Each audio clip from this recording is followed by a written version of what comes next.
As you know, the Erasmus projects in Turkey are governed under the Turkish National Agency.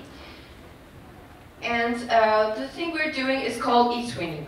Etwinning is a platform that connects teachers and students across borders and helps them to conduct projects together without getting to know them face to face. And as much as I know, you also use the Etwinning platform, but the difference of our project is that we are a mobile project, so we can go to their countries and they can come to us. So this is called Erasmus Plus project. And this program has various types of teams, for example, youth, sports, and education teams. And we are mainly focusing on education. And while during the pandemic, we couldn't go to school and work as a team together, but we did this project from our homes. And here you can see us working from our homes.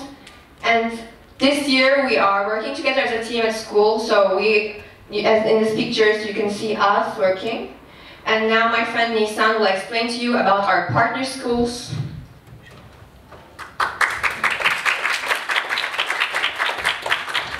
So our project involved 3 schools from 3 different countries. Our first partner is Erasmus Infante. It's in Cordoba, Spain, and our second partner is Gesamtschule der Rödinghausen. It's in Germany, and each group has 24 students. Each group has students between 14 and 17 years old, and we're totally 72 students from 3 countries. And how did we found our partners? Our teacher, Ms. Kirazlar, had made project with other teachers in the past. She knows them for a while, but other teachers didn't met face to face yet. And we use TwinSpace platform. Through this website, we can share our works. Also, we can comment on other students' works, and we can talk about them via our chat room. And we have chance to observe every work and every project that they did about our teams, our topics. And now my friend Sıla will explain you about our subjects.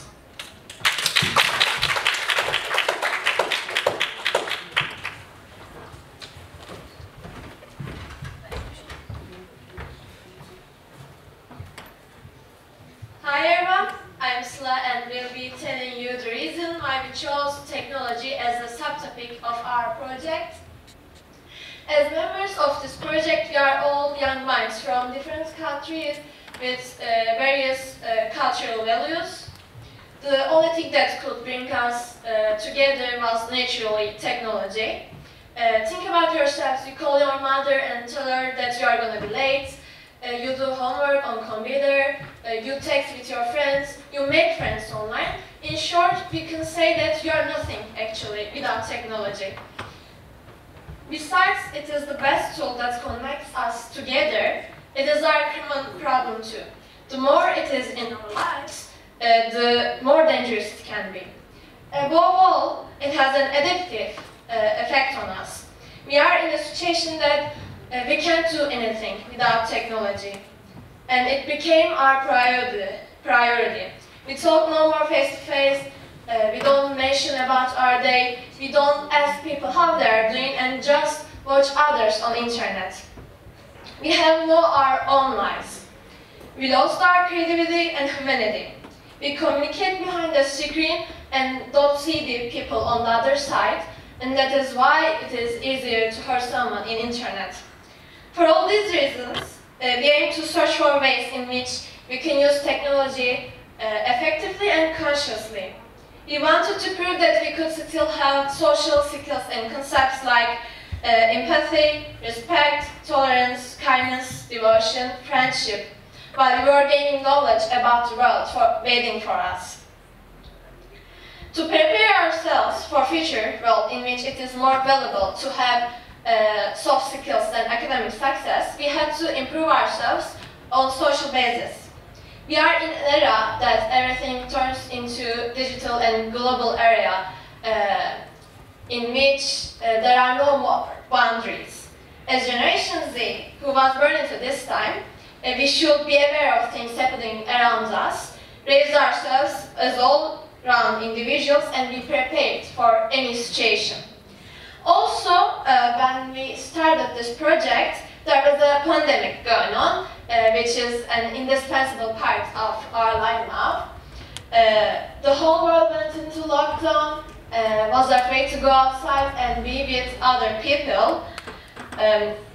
Computers, phones, and the internet became our best friends. But after a while, they get started to not to be enough. We got tired of everything, including technology. But as we all know, technology depends on how we use it. We aimed at using it to meet new people, share ideas, create things, and discuss our common interests and problems. So, if technology benefits us so much and is an important tool for our project, why don't we just make it our main point? In this way, we could pass on people what we have experienced and hit two birds with one stone.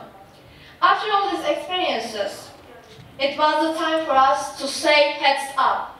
It was the time to raise our heads and look around and go on our inner journey. So, what did we see when we look around? This, my friend Reyhan will tell you.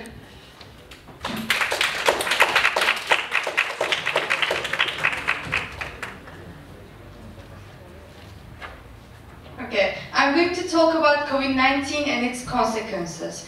What has changed? First of all of us thought that it is going to be a 2 weeks holiday for us, but apparently it wasn't. After this period of 1.5 years, a lot has changed in our lives. One of the changes is hygiene habits. After the pandemic, we started to care more about cleanliness, of course. For example, before COVID, we didn't used to feel nervous when we touched surfaces on public transportations. However, now most of us have our own disinfectants in our bags. Also, technology usage evolved to a new era during quarantine. People started to use technology more than ever, because during quarantine, technology meant business, school, a place we could socialize and more. However, the usage of technology can be either beneficial or harmful. If you don't use it carefully, it can cause several problems. In our project Heads Up, we argued the two sides of technology and raised awareness. Another hardship faced during COVID-19 was having a stable mental health. We were hopeless because we weren't familiar with a situation like that before. We didn't know when things are going to be normal again, or even are they going to be normal. Lots of us felt desperation because of the obscurity, and now my friend Selen is going to talk about our lives at home during COVID-19.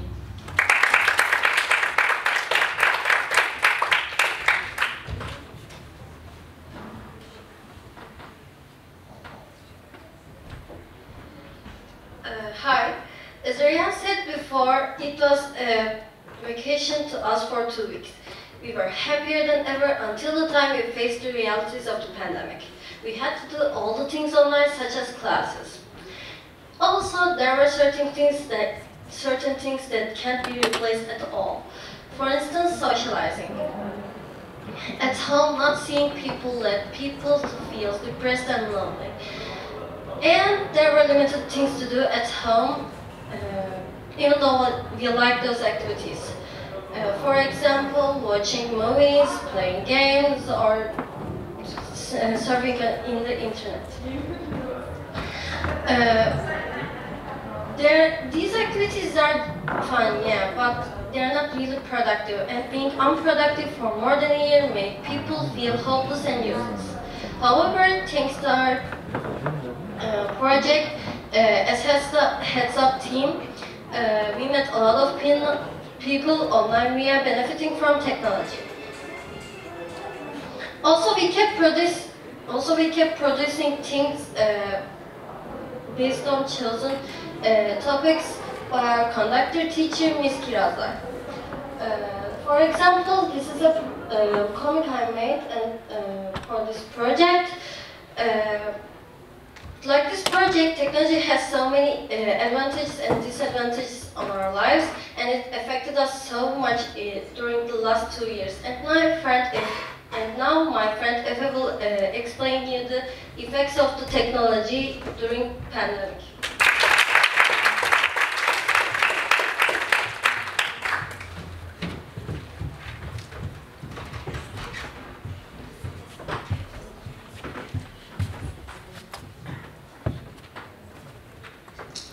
Hi. As Reyhan and Selam mentioned, our world has changed a lot, and our lifestyle as well.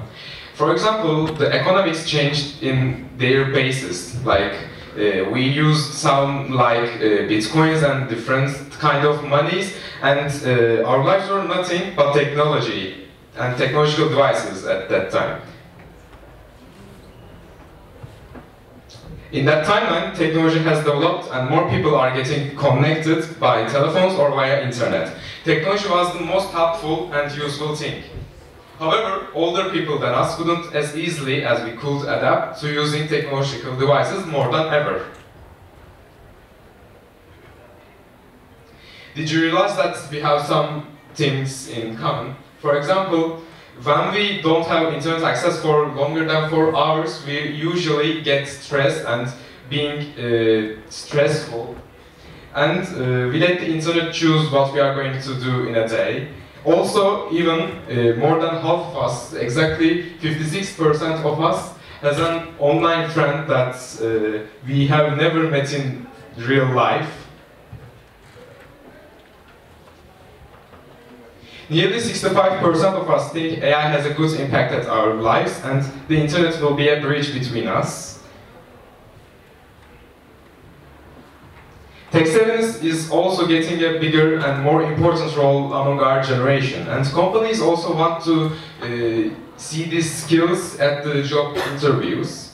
And for example, when we meet with our friends in real life, we just look at our phones rather than their faces, and that's an unusual thing for our parents and our grandparents.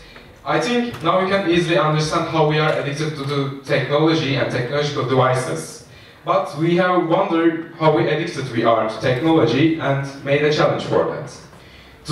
My friend Mehmet Akif will tell you about the situation.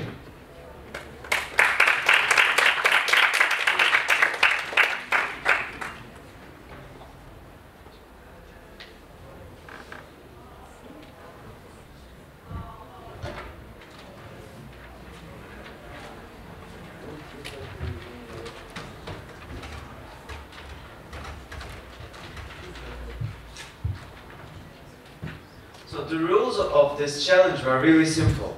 We weren't allowed to use any technological device for 24 hours. So no cell phones, no television, or computers. For us it was a really boring day because, as you know, we weren't allowed to watch any films or listen to music or do anything about technology. And we realized that technology is a really important player in our lives.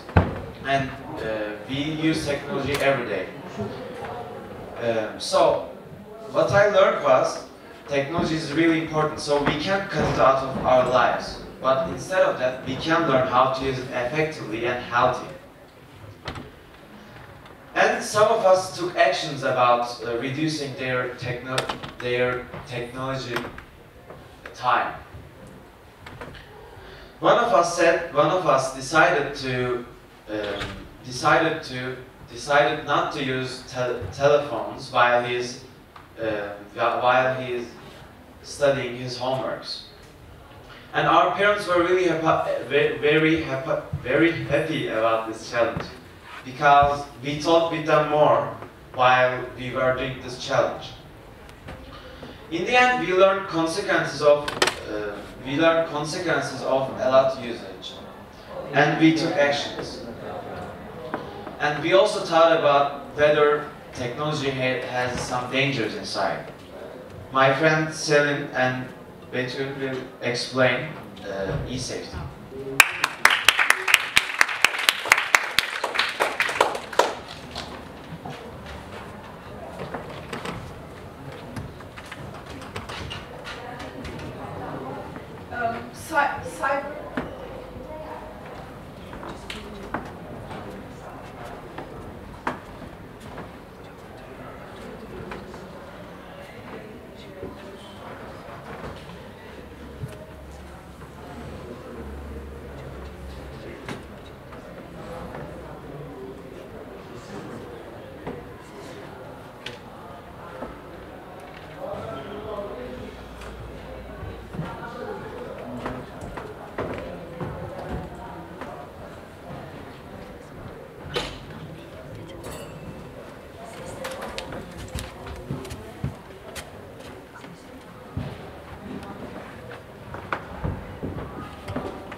Because of the technical problem, so sorry, you're going to watch the video at the end of the conference, okay? Yes, please.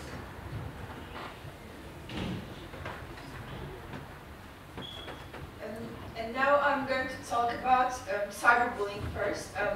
Cyberbullying is one of the most common behavior observed within teenagers.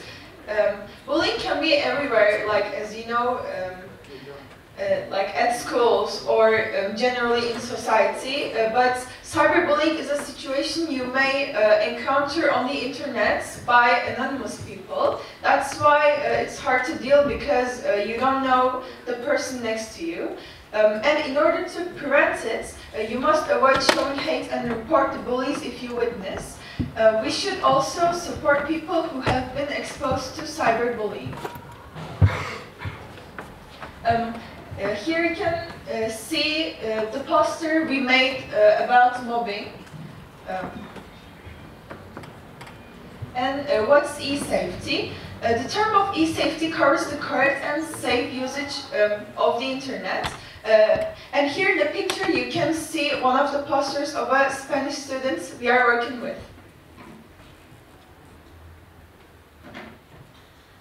In order to prevent cyberbullying, there are pretty important precautions within e-safety, and some of them are using private settings, being careful about unknown links, and creating safe and different password for each account, and being cautious about sharing